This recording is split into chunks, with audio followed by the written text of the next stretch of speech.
from the Theatre of Dreams here in Manchester, where United start the day 11 points adrift of Aston Villa in fourth, but only 6 behind Tottenham. And remember, 5th place could well be enough for Champions League football this season, but those back-to-back defeats in the last 2 weeks against Fulham here and City in the derby have made that task that little bit more difficult, you'd say. United, of course, haven't lost 3 consecutive games in the Premier League since 2015, when Louis van Gaal was in charge here.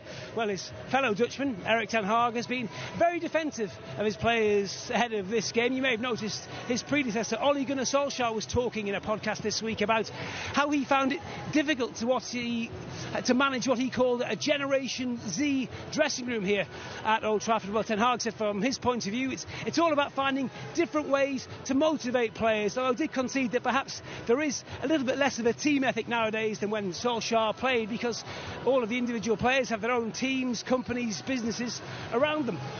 Speaking of teams, well, the team news is pretty straightforward here today.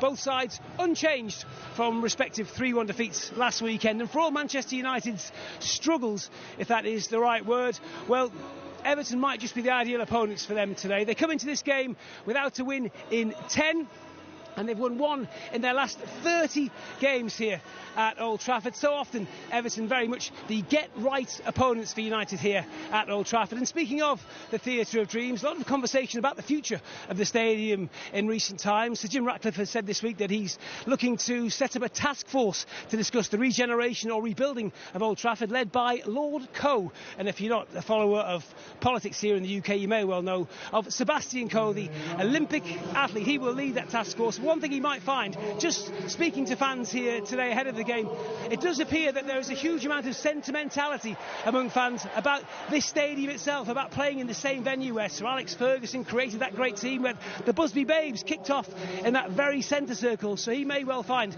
if he's consulting with fans, that staying here and regenerating Old Trafford might prove to be the more popular Wow. In the interests of balance, he's won 61 of 100 games, which is a better record than any previous incumbent in the chair at Manchester United. I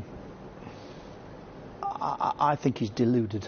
The games that he's won. He certainly gives me the impression of a manager who's searching for stats and facts that tell his fans, Manchester United fans, that it's not as bad as we saw last weekend. Who spent 80 million, 90 million on Anthony?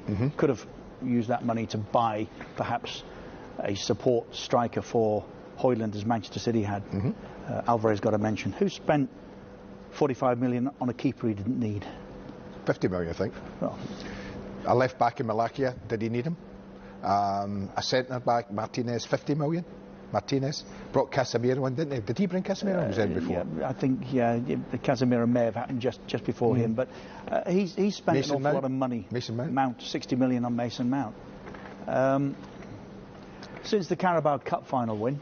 Yeah, that's a more interesting record for me. I mean, just above 50% victories. But when you look at the things, goals scored and goals conceded are almost level. Come on.